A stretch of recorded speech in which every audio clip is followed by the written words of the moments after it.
Welcome everyone to Inform New Hampshire. My name is Dean and this is my co-host Richie to my right. We have a guest on today, Bill McNally. We'll get to him in just a minute.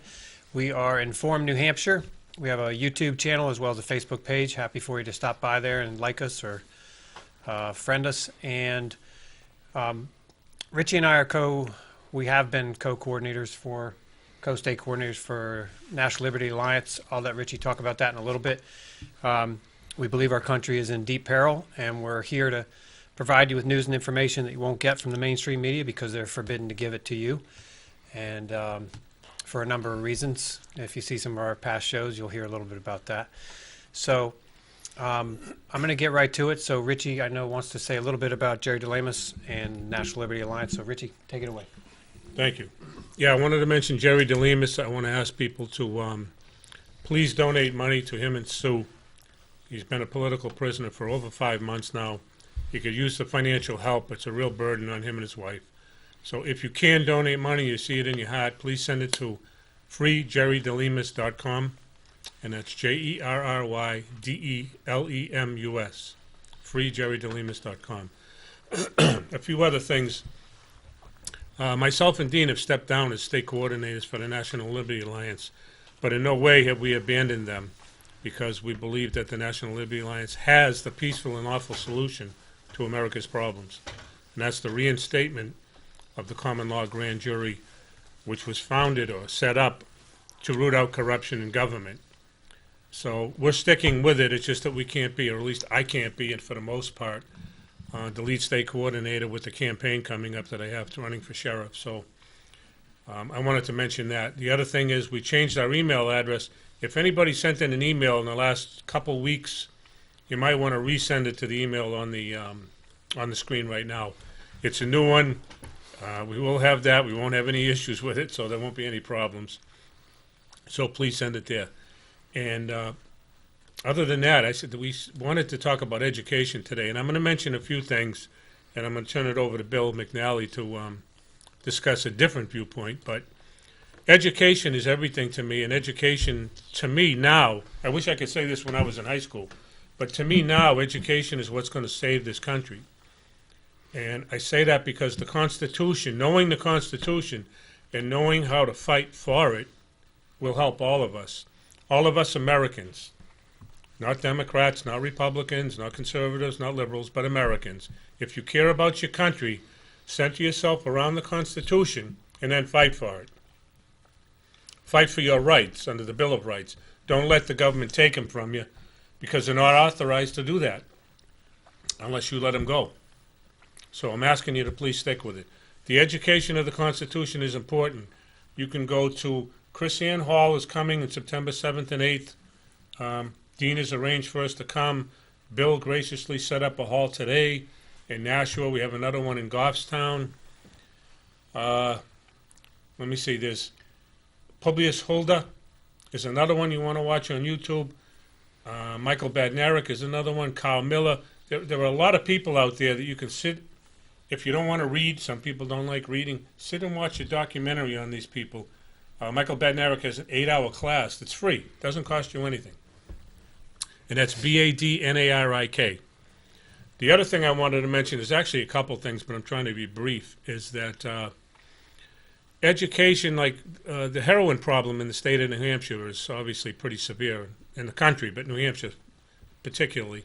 420 deaths last year, and about 6, 7, 8 months ago, at least from what I heard on the news, I haven't followed up on this, the state said we're going to assign a new court to these problems.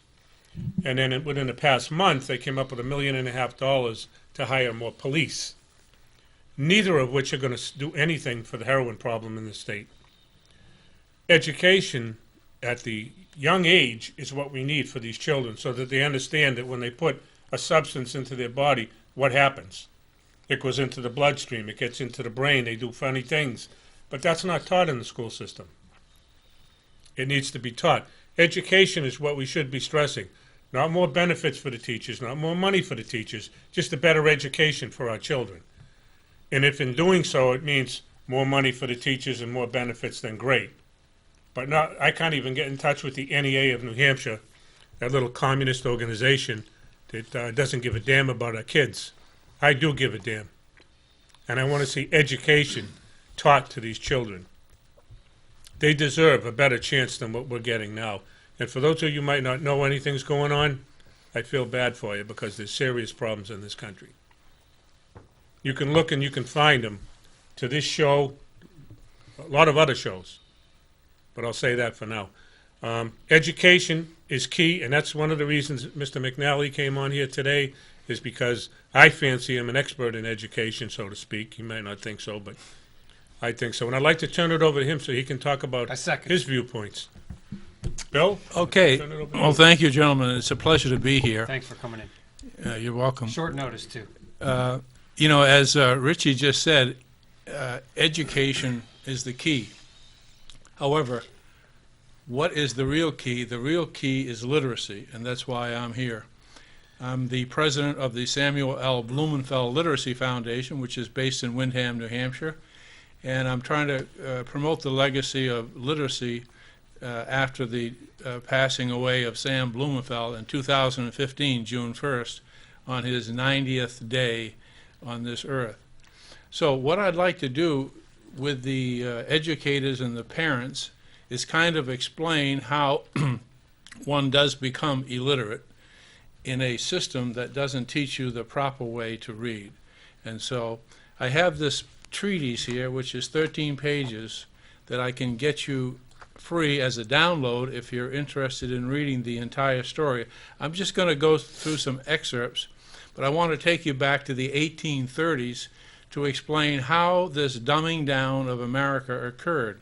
And it was really by a very nice gentleman. His name was Reverend Gallaudet. He was it's the Reverend Thomas H. Gallaudet, and he was the director of the American Asylum at Hartford for the education of the deaf and dumb. So as we know, at the asylum, of course, a person who's can't hear has to see pictures of words. So that's how he basically started off. And when he developed these words, pictures of a horse, let's say, with the word H-O-R-S-E under it, and camel, C-A-M-E-L, et cetera, he said, well, gee, why can't I do this to the normal children? Because at that time, we didn't have the expertise that we have today. We didn't have brain scans, et cetera, et cetera.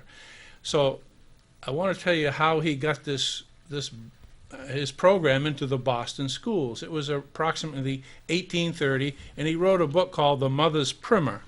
And in 1837, this primer was adopted by the Boston Primary School Committee, of which Horace Mann was the then Secretary of the Board of Education of Massachusetts. Now we have to think of Boston at that time. They didn't have an NEA.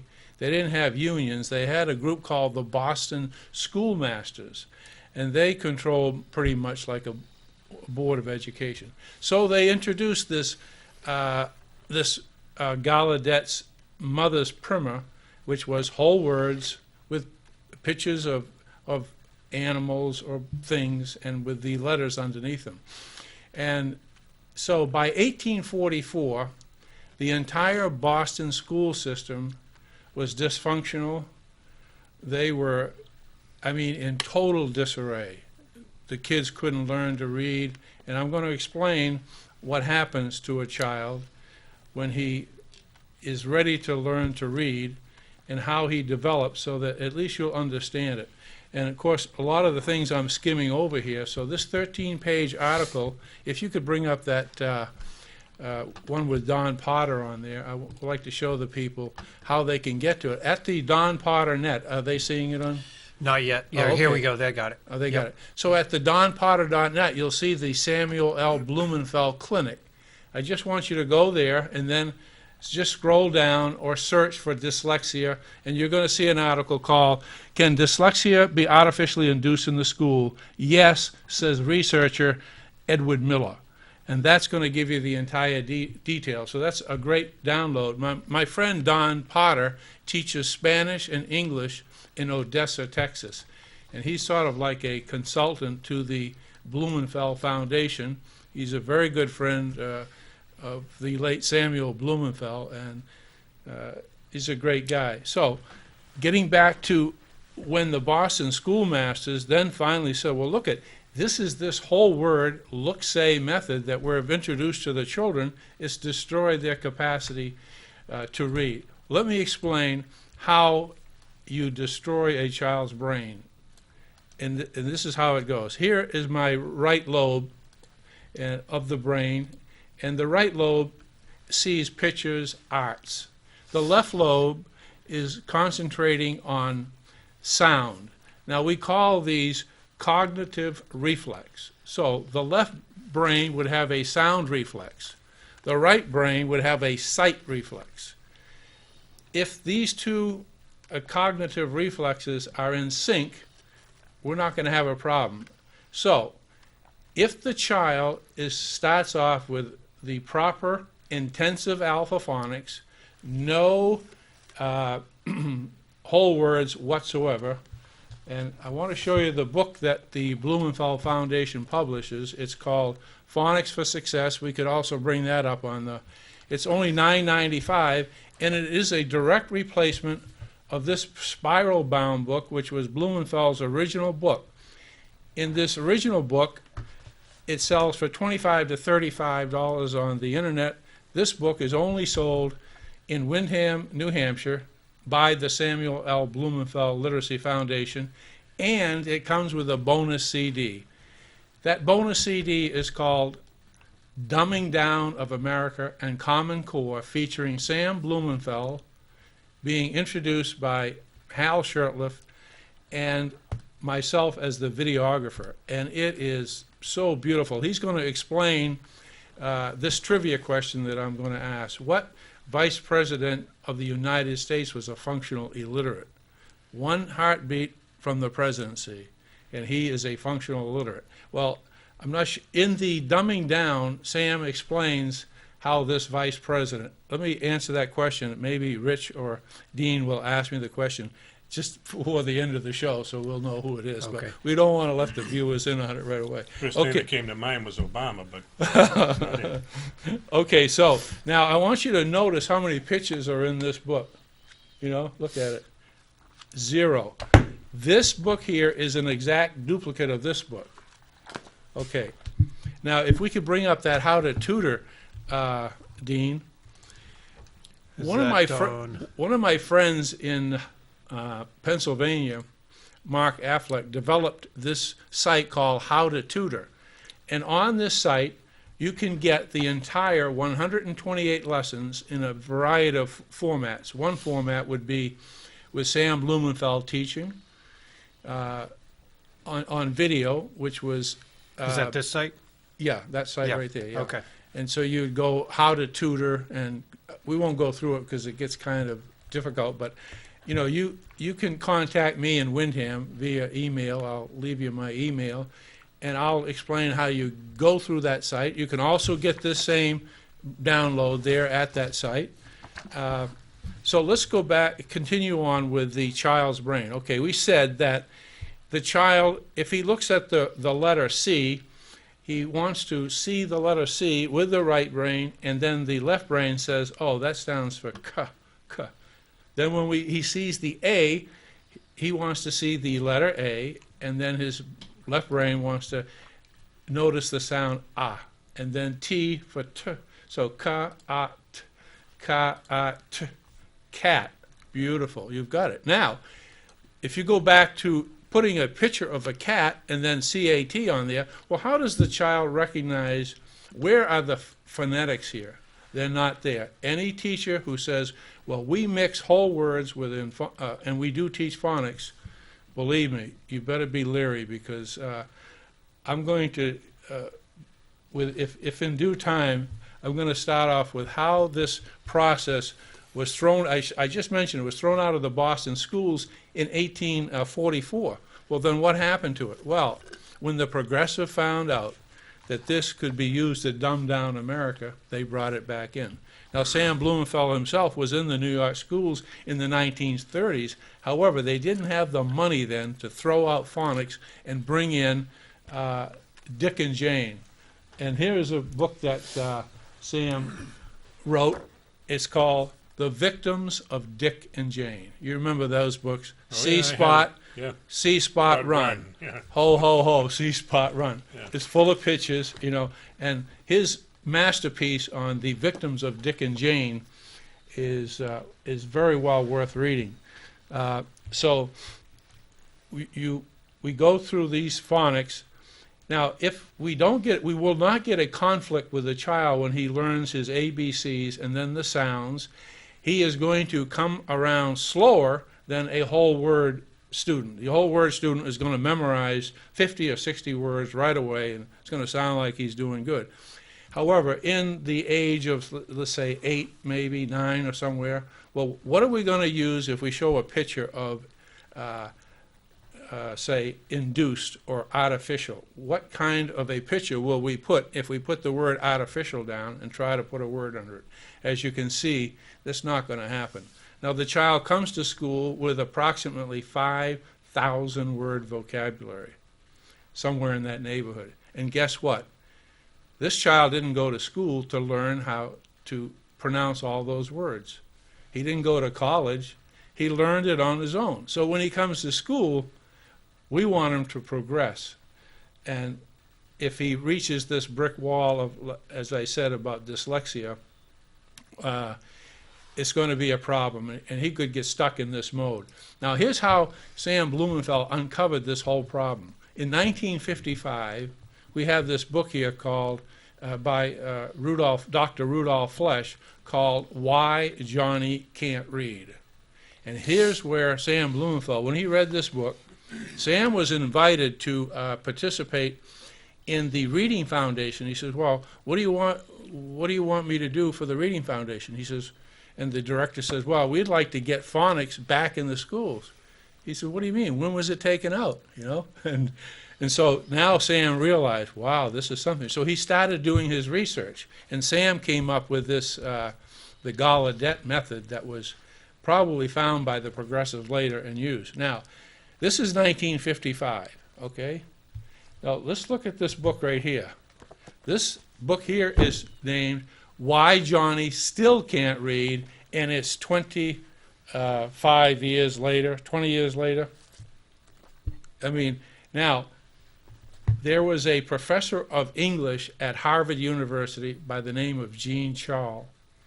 She agreed with this problem, with this reading problem, using whole words, and said that throwing phonics out was a really big mistake, and it's such a shame.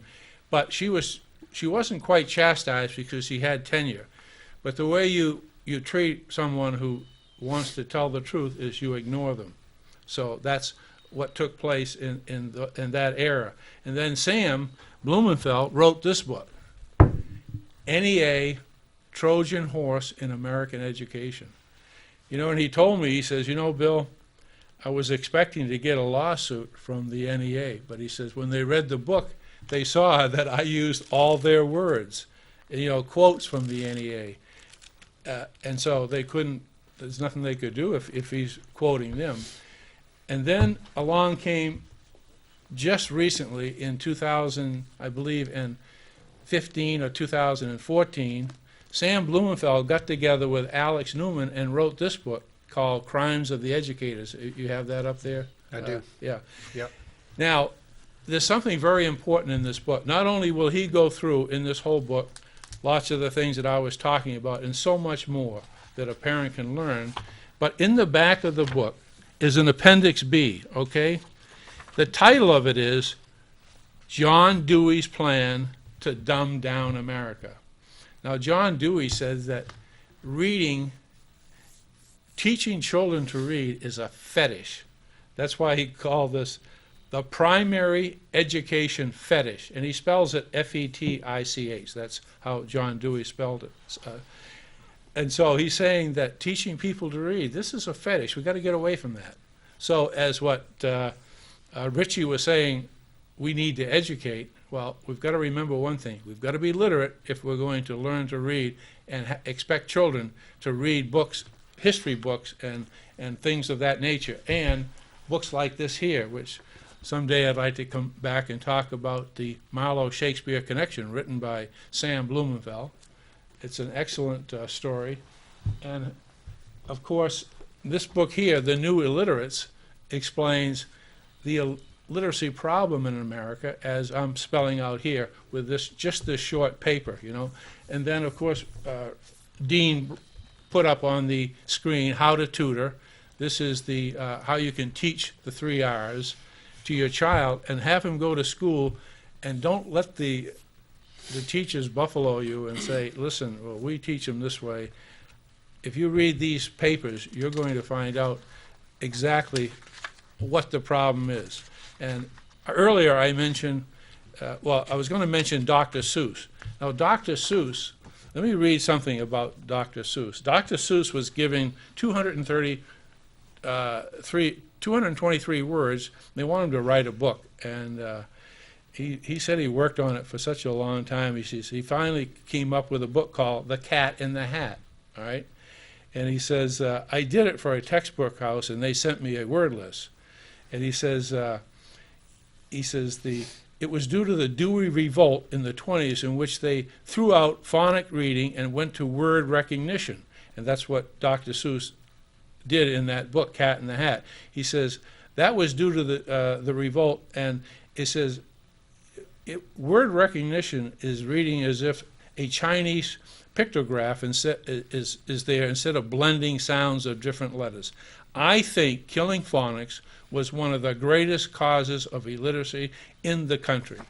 And that's true because, as we mentioned earlier, in 1955, Rudolf Flesch explained that in his book, Why Johnny Can't Read, and then later, Why Johnny Still Can't Read. And so we're at this dilemma. The Samuel Blumenfeld Literacy Foundation will give anybody this book if you want to teach your children. You can't afford the $9.95. As long as I can, I have the wherewithal, I'll give you the book. On the internet, like I said, that book comes with a DVD, and Sam Blumenfeld goes through that piece about this functionally illiterate. His name, by the way, was Nelson Rockefeller. Now, how did he become a functional illiterate? This is very interesting. His father, John D. Rockefeller, donated $3 million to the I think it was called the Strange School at Columbia University, and he sent 4 of his kids there. I believe that David may have escaped, but Winthrop and Nelson Rockefeller, he would be on stage and he would have papers like this, and he'd say, I'm not going to read from this today. He says, I'll just ad lib, because he told the people, he says, I had a reading problem, but he never told the reason why. It was because his father started that school, the progressives of the whole word at Columbia, then it started branching out and destroying our children in literacy, I don't know if Dean and Richie, you want to pipe in there? Well, I was just going to mention that if you don't mind, I was going to mention I was looking at Charlotte Iserby videos, and you can hardly talk about the dumbing down of America without knowing who she is, I think. And but it was interesting to listen to her talk about her being, aghast at what she found out along the way, and being put into positions of influence in the area of education, and finding out that it's a Marxist takeover of our educational system, and it continues on to today. And we are probably last in the industrialized world for education, which is a tragedy for our future and our kids. Absolutely. So what has happened is that our country has been internally destroyed, and we are nearing the final outcome of that destruction, but it's been going on for over 100 years, if not 200. It's interesting that you mentioned Charlotte Iserby. I had her on my show one time in the Nashua, and let me just tell you a little story about it. This book is dedicated to her as one of the people, John Gatto and Charlotte Iserby. Now, Charlotte Iserby was a senior policy advisor in the Reagan administration. Right. And some papers came across her desk relative to the Department of Education, and she was the first consummate whistleblower. Right. And she was tossed out. She just got a Freedom of Information release relative to Ronald Reagan in this little note that he read to Ed Meese, and he says, Ed, do you think I should talk to this girl, Charlotte, about, and so that was naturally scrapped. I mean, I don't know what they told him, but he certainly didn't talk to Charlotte Isby, you know. Yeah. And, yeah. Well, she mentioned that Ronald Reagan came in with the idea of scrapping the whole Yes. education yes. department, which he didn't do, but because the plan was to eliminate the Department of Education, she was put into that position, which previously or otherwise was held by, top educators in the country, president of Harvard or whatever. So it was folks that had accomplished far more than her in education, but they put her in there thinking in terms of this place is going nowhere. You know what I mean? And- So she stayed in there night after night, working till 2 a.m., reading all the documents that these Marxist people had brought in to destroy our country and our educational system. She's a walking encyclopedia. Yeah, Believe she's me. amazing. You ever hear her on the radio? Yeah. She just goes on. And she has a website, the Deliberate Dumbing Down what is it? That's the name of her book too, right? The name of her book. Yep. And you get the free download because they boycotted her book. Yep. No one would sell it, and so she offers that as a free download. And I have read it, and believe me, it's a blueprint for the takeover of America. Right. It's so well organized that I just wish that. Well, she's rewritten it in a shorter form, which you're right, I know. probably does that. Yeah. Yeah. Yeah. There's the long form and the short form, and I think America owes her a lot. She's such a brilliant person that. Too bad we couldn't get her on a team, but she seems to operate, by herself more or less. Who says we can't? Yeah. Maybe we haven't tried hard enough. Yeah. Never give up. Right. You want to give your email address now, though, because I don't want to run out of time and you don't give it. Okay, so if you want to talk about these sites and maybe you want to know how to use that, how to tutor along with the phonics for success, my email is mcnallyusa@msn.com, and mention the the TV program here, Inform New Hampshire, and I'll try to help you out with whatever I can do. I have books by Marva Collins. Marva Collins was a black educator in Chicago, and she was just tired of seeing the kids not get a good education. She started her own private school, and she became a success. In fact, one of the books she dedicated to Sam, and I still have it in my archives, that she signed over to Sam. She was quite an educator and one of Sam's favorites, Mm-hmm. So, Well, we're down to about a minute and a half here, but is there anything else you want to say to people about? well, all right, let's just say that the phonics program, intensive phonics, is what is necessary for a child to get a grasp on phonics and reading, because once he can pronounce and see the words or see the letters, he can take a word like cat and then mix it with catonically or catastrophe and all these words, because he'll know the sounds and he'll just sort of work through them. Words that he doesn't know, those will be the easy ones he'll remember, or somebody mentions it. It is going to be, the bottom line is intensive alpha phonics. And people, as I say, that tell you, well, we use whole words, but we also use phonics too.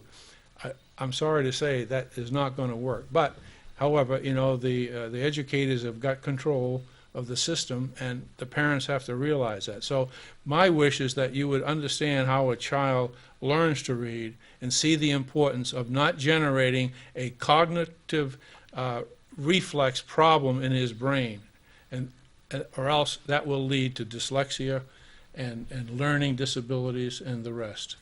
Well, I'd just like to thank Bill for being on the show. It's a wealth of information. Check him out. He's got gave you his email address. Thank you, Bill. All right, Appreciate thank it. you. Thanks for coming in such a short notice. Thank you, everyone, for watching. We'll be here next week, so please tune in. Have a great day. Dan Itzy is next week. Thank you. Oh, yeah.